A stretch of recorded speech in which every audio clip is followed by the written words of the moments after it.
Alam niyo po, pag pinag-uusapan natin yung issue ng South China Sea, ng West Philippine Sea, napakalinaw naman po ng mga punto natin, no? Hindi porke naninindigan tayo laban sa pambubuli ng China, ay pro-American tayo. Okay? Strategically, we have to look at our allies, kung sino po yung nakakatulong sa atin. Pero ultimately, dapat po, sarili interest natin yung iniisip natin. Baka naman ginagamit lang tayo ng either side. Kailangan, nilalagay po natin sa tamang perspective yun. Pero, when you talk about immediate concerns or even the medium term or long term, sino ba dito yung talagang nambubuli sa atin? Dito sa issue ng West Philippine Sea. China ba? US ba? Australia? Canada? UK? Canada? Sino ba yung nanggagago sa atin dito? 'Di ba? Napakalino naman siguro.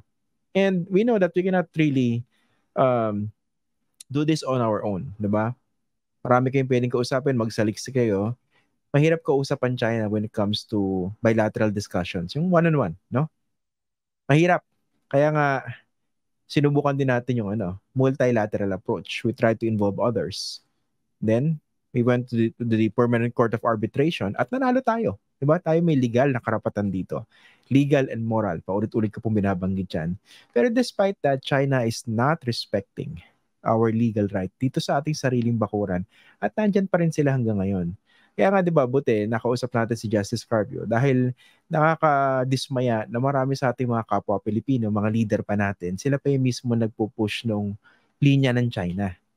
At kumbaga, para bang nakakasira doon sa posisyon natin, no? Kaya yung binabanggit ko kanina, no, kausap po natin si Justice Carpio. I think that was after 2012, after the standoff, no? Na napasama ako rin sa isang gathering, tapos doon sa table parang may representatives ng Chinese Embassy. Kakatapos lang yata ng standoff noon. At yung linyang pinupush nung representative ng Chinese Embassy, sinasabi nila, kasalanan ng Pilipinas kung bakit nagkaroon ng standoff doon. Dahil daw gray ships yung ipinadala.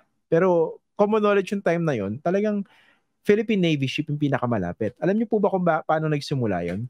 Hinuli ng ating otoridad yung mga Chinese poachers. Yung talagang yung nahuhuli ng mga taklobo, sinisira yung natural resources doon. So talagang huhulihin yun kasi bawal yun. Ngayon, hindi pinayagan yun ng China. Nagkaroon ng standoff. Tapos, simula 2012, hanggang ngayon, nandun pa rin sila. So, unang-una, sino ba una yung gumawa ng mali doon sa puntong yun? It was China. So, nakakalimutan niya na ilan sa mga leader natin eh. Parang iniisip, hindi, kasalanan ng Pilipinas yan eh. Kasalanan natin that we were trying to protect our marine resources. Yun ba yung punto nila? Minsan kasi mahirap pag yung ilang mga leader nagdudunong-dunungan eh, no? Or baka naman matalino, pero talagang pinupush lang yung propaganda ng isang side. Nakakatakot po yung ganun. Kasi interest po natin dito yung nakasalalay.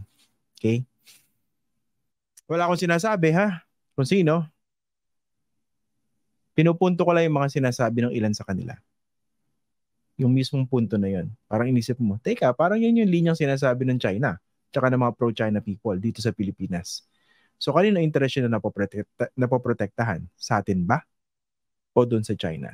Kaya ingat-ingat po kayo. Itong mga trolls na to, hindi na natin sila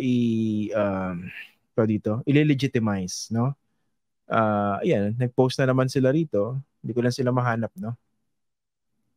Kanina, may nagsabi rito, ang trader pa raw si Justice Carpio, no? Grabe rin talaga mga tao ngayon, no? Ayan, kaya ingat-ingat po tayo. Mas maganda, mas magsiliksik po kayo kung sino yung tama rito. Napakalinaw po kung sino yung tama at sino po yung mali. Okay? Huwag po kayo magpapabola doon po sa ilang mga politiko na pilit itinutuwid yung mali o pinapalabas na tama yung mali. 'Di ba? Tapos ginagaslight pa tayo mismo. Mag-ingat po kayo sa ganun. Okay? Nakakaano po yun. Nakakabahala yan. Kung nagustuhan nyo po itong video na ito, like at share na lang po para mas marami pang makakita at makapanood. Kung gusto nyo po makibalita, follow nyo na rin po ako sa aking mga social media accounts na nakasulat po sa screen. Pwede rin po kayo magpadala ng super thanks, super like, super chat at super sticker sa YouTube, saka Facebook stars po. Alam nyo po, malayo po mararating ito para makagawa pa po kami ng mas maraming video na makatutulong po sa pagpapakalat ng tamang impormasyon para sa bawat Pilipino.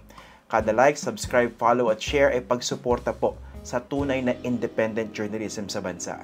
Maraming salamat po.